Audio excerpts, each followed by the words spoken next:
Hello friends, welcome back to my channel. আশা করি তোমরা সবাই খুব ভালো আছো, সুস্থ আছো। আমি ভালো আছি এবং সুস্থই রয়েছি। তো আরও একটা ভিডিও নিয়ে তোমাদের সামনে হাজির হয়ে গেলাম। না, আরও একটা বলাটা ভুল হয়েছে, আরও একটা না, এটা প্রথম ভিডিও যেখানে আমি ঘুরতে এসেছি সেটার প্রথম ভিডিও হচ্ছে এটা। তোমরা অনেকেই বলেছো আমাকে শর্ট ভিডিও দিতে, কিন্তু দুঃখের বিষয় একটাই, সেটা হচ্ছে ঘুরতে ঘুরতে এতটাই ঘোরার মধ্যে মগ্ন হয়ে গেছি যে ভিডিওটা এডিট করবো, সেই এডিট করার সময়টুকু পাচ্ছি না। সারাদিন ঘুরে এসে রাত্রেবেলা হয়তো বাড়িতে ঢুকছি, মানে রুমে ঢুকছি, তারপরে এডিট করাটা হচ্ছে না, রাত্রে ঢুকতে ঢুকতে 12টা একটা বেজে যাচ্ছে, সে কারণে হচ্ছে না। তাই ভেবেছি আজকে যে এর মধ্যেই আমি এডিট করে তোমাদেরকে একটা কমপক্ষে একটা আপডেট দিই।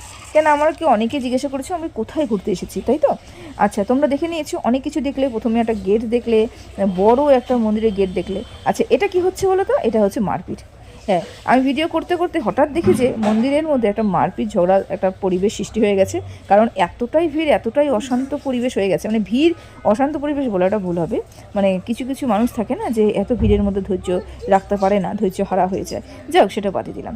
মন্দিরগুলো দেখে তোমরা মনোমুগ্ধ হয়ে যাবে, এত সুন্দর মন্দির। সেরকমই এখানে আসলে পরে তোমরা উপলব্ধি করতে পারবে যে এখানে বাবা মহাদেব স্বয়ং এখানে বসে রয়েছেন।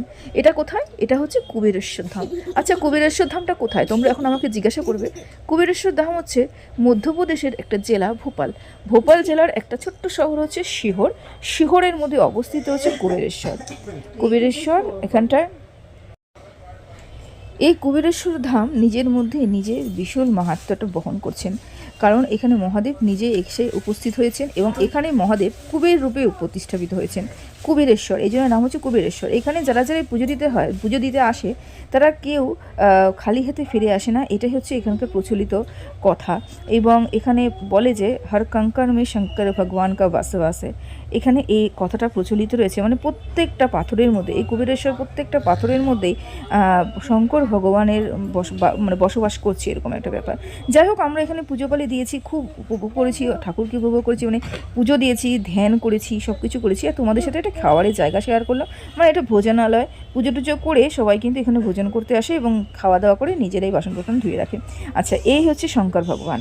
এখানে হচ্ছে আমরা সবাই মিলে পুজো করছি। পুজো করে এরা সবাই নিজের মতন পুজো করে, সবাই এরা নিজের নিজের মতো পুজো করে। যারা মহাদেবকে বাড়িতে নিয়ে যেতে চায় তারা বড় মহাদেবকে বাড়িতে নিয়ে যায় এবং সোমবারকে উপবাস করে পুজো করে। এটা আমি বহুদিন যাবৎ করে এসেছি। আবারও আজকে সে আগের মহাদেবকে রেখে আমি নতুন মহাদেবকে নিয়ে গেলাম। এই দেখো মহাদেবের আরও একটা রূপ, এটা নতুন তৈরি হচ্ছে, এখনও পর্যন্ত সেটা কমপ্লিট হয়ে যায়নি। যাই হোক, তোমাদের কাছে একটা অনুরোধ রাখবো, যারা যারা কুবেরেশ্বর ধামে আসতে চাও, অবশ্যই কিন্তু কুবেরেশ্বর বাবাকে মন থেকে ডাকো। তিনি কিন্তু তোমাদের কথা শুনবেন, তারা ডাক শুনবেন এবং তোমরা কিন্তু এসে পৌঁছতেই পারবে। আসলে পরে বুঝবে যে চারপাশে